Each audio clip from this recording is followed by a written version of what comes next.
옛날 옛적에 어린 소녀가 있었다.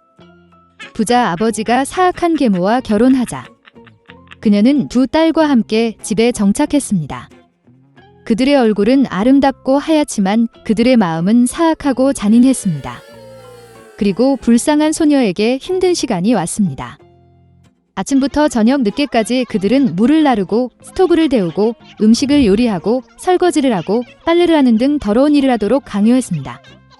게다가 이복 자매들은 최대한 그녀를 화나게 하기 위해 최선을 다했습니다. 그들은 그녀를 조롱하고 완두콩과 밀을 재에 부었고 그녀는 앉아서 그들을 골라했습니다. 저녁에 일에 지쳤을 때 그녀는 침대가 아닌 스토브 옆바닥에서 자야 했습니다. 그리고 그녀는 항상 재에 먼지, 더러움 속에 있었기 때문에 그녀의 자매들은 그녀를 신데렐라라고 불렀습니다. 그러나 어느 날 왕은 3일 동안 계속되는 잔치를 시작하고 그의 아들이 신부를 선택할 수 있도록 그 나라의 모든 아름다운 소녀들을 잔치에 불렀습니다. 2명의 지명된 자매가 그들도 잔치에 올 수 있다는 것을 알았을 때 그들은 즉시 옷을 입고 정리하기 시작했습니다. 신데렐라도 춤추고 싶었지만 새엄마는 드레스도 신발도 없고 더러워서 그녀를 놓아주지 않았습니다.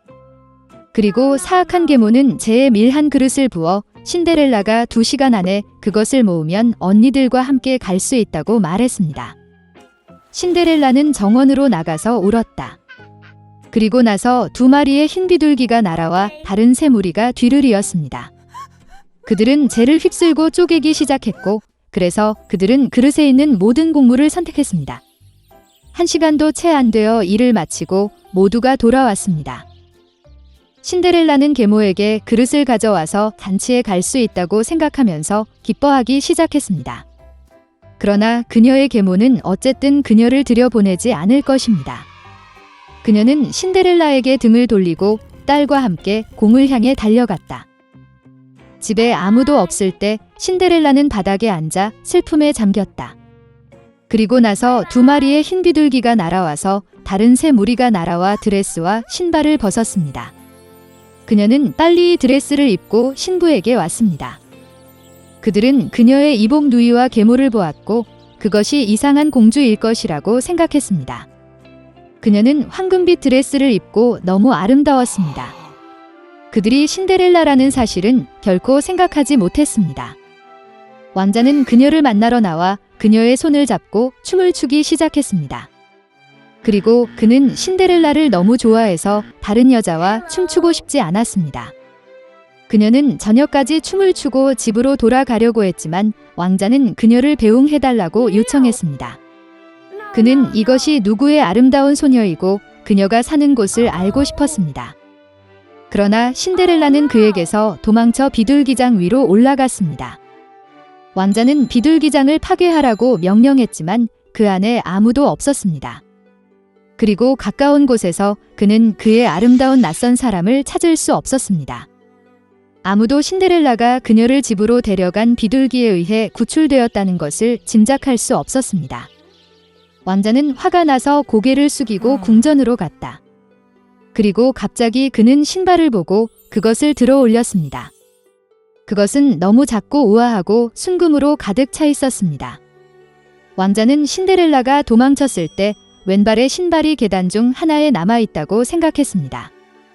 왕자는 기뻐했고 이 신발의 여주인과 신발이 어울리는 사람을 찾으라고 명령했습니다. 그는 그 신발과 결혼할 것입니다. 부모는 무도회에서 돌아왔고 신데렐라가 제 위에 셔츠를 입고 잠들어 있고 난로 옆에 희미한 불빛이 켜져 있는 것을 보았습니다. 2 자매는 내일 금색 구두를 입을 만큼 운이 좋기를 바라면서 방으로 갔다. 다음 날 왕자는 집에 와서 장래의 아내의 신발을 신어보고 싶은 사람은 모두 나와야 한다고 말했다.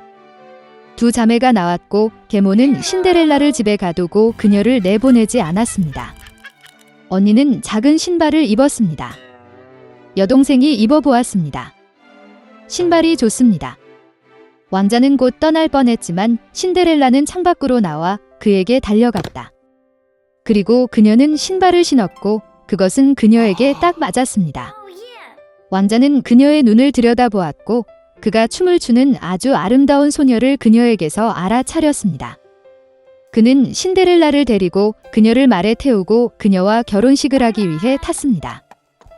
그리고 그는 자매들과 계모들에게 그들의 집에 갇히고 결코 그곳에서 내보내지 말라고 명령했습니다. 이것이 그들이 악의와 속임수로 처벌받은 방법입니다. 오래전에 밀러가 당나귀를 키웠습니다. 수년 동안 당나귀는 열심히 일했으며 밀러에게 없어서는 안 될 도움이었습니다. 그러나 세월이 흘러 당나귀는 늙고 약해졌습니다. 그는 더 이상 공장에서 일할 수 없었고 주인은 동물에게 먹이를 줄 수단이 없었습니다. 그래서 약간의 숙고 끝에 밀러는 당나귀를 들판으로 데리고 나가 그를 떠났습니다. 당나귀는 무엇을 해야 할지 몰라 오랫동안 그 자리에서 우연히 걸려 넘어졌습니다.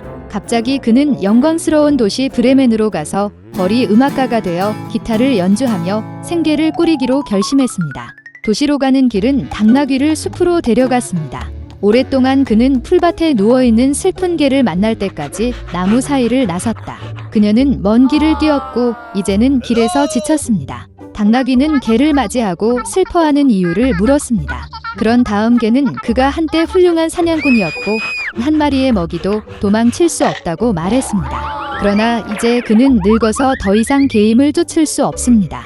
따라서 주인이 그를 쫓아냈습니다. 당나귀는 조금 생각하고 개에게 거리 음악가가 될 계획이라고 말했습니다. 갑자기 개가 뛰어내려 행복하게 짖었다. 그는 노래하고 드럼을 잘 연주하는 방법을 알고 있으므로 당나귀 회사를 유지하는데 신경 쓰지 않는다는 것이 밝혀졌습니다.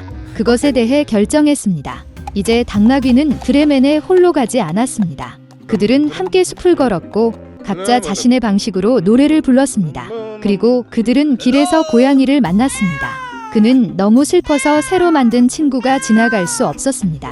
그들은 고양이에게 왜 그렇게 불행한지 묻기 시작했습니다. 그는 늙었고 더 이상 쥐를 잡을 수 없기 때문에 사악한 여주인이 고양이를 집 밖으로 몰아냈다는 것이 밝혀졌습니다. 그런 다음 당나귀는 개와 협의했고 그들은 고양이를 바이올리니스트로 그룹에 데려가기로 결정했습니다. 그래서 동물들은 도중에 수탉을 만날 때까지 브레멘으로 계속되었습니다. 그는 울타리에 앉아 거시기에 목 아래로 공포로 울었다. 친구들은 그에게 말을 걸어 수탉이 여주인에게서 도망쳤다는 것을 알게 되었고 그는 그를 늙었다고 생각하고 그에게서 수프를 요리하기로 결정했습니다. 두 번 생각하지 않고 당나귀, 개, 고양이는 수탉을 그룹으로 불렀고 발랄레카를 주었습니다. 그래서 새로 만들어진 극단은 밤이 될 때까지 숲을 걸었습니다. 친구들은 큰 나무 옆에서 밤을 보낼 수밖에 없었습니다. 당나귀와 개는 아래에서 눕고 고양이는 나뭇가지 위로 올라갔고 수탉은 나무 꼭대기에 앉았습니다. 갑자기 멀리서 빛이 번쩍였다. 수탉은 노쇠 한눈을 떴고 빛이 어두워진 오두막을 발견했습니다. 그런 다음 친구들은 오두막에서 밤을 보내기로 결정했습니다. 그러나 그들이 오두막으로 가서 창밖을 내다보았을 때 그들은 또 다른 성공적인 강도를 축하하는 4명의 강도를 보았습니다. 이미 꽤 배가 고파진 음악가들은 산적을 은신처에서 몰아내기로 결정했습니다. 그리고 이제 계획이 친구들의 마음속에 무르익었습니다. 당나귀는 창턱에 떨어지고 개는 당나귀에, 고양이는 개에 앉았고 수탉은 피라미드 꼭대기에 있는 것으로 판명되었습니다. 그러자 당나귀가 비명을 지르기 시작했고 개가 짖고 고양이가 울고 수탉이 울었습니다. 갑작스런 괴물의 출현에 겁에 질린 강도들은 두려움에 떨며 오두막을 나갔다. 그리고 친구들은 행복하게 오두막에 정착했습니다. 그들은 강도들의 음식을 먹고 조용히 잠자리에 들었습니다. 그러나 도둑들은 그들의 은신처가 점령되었다는 사실을 참지 않으려 고했습니다. 그리고 그들은 조사를 위해 강도 중 한 명을 보냈습니다. 밤에 숨어 오두막으로 들어갔지만 어둠 속에서 고양이를 눈치채지 못하고 밟았습니다. 고양이는 분노로 산적의 다리를 긁었다. 개는 손을 깨물었고 수탉은 머리를 쪼아댔고 당나귀는 온 힘을 다해 눈으로 발굽을 찼습니다. 그래서 산적은 겁에 질려 오두막을 빠져나와 나머지 강도들에게 끔찍한 거인들이 그들의 은신처에 정착했다고 말했습니다. 그 순간부터 아무도 숲의 집에 있는 친구들을 방해하지 않았습니다. 그들은 평화롭고 조화롭게 살았고 스스로를 브레멘 음악가라고 불렀습니다.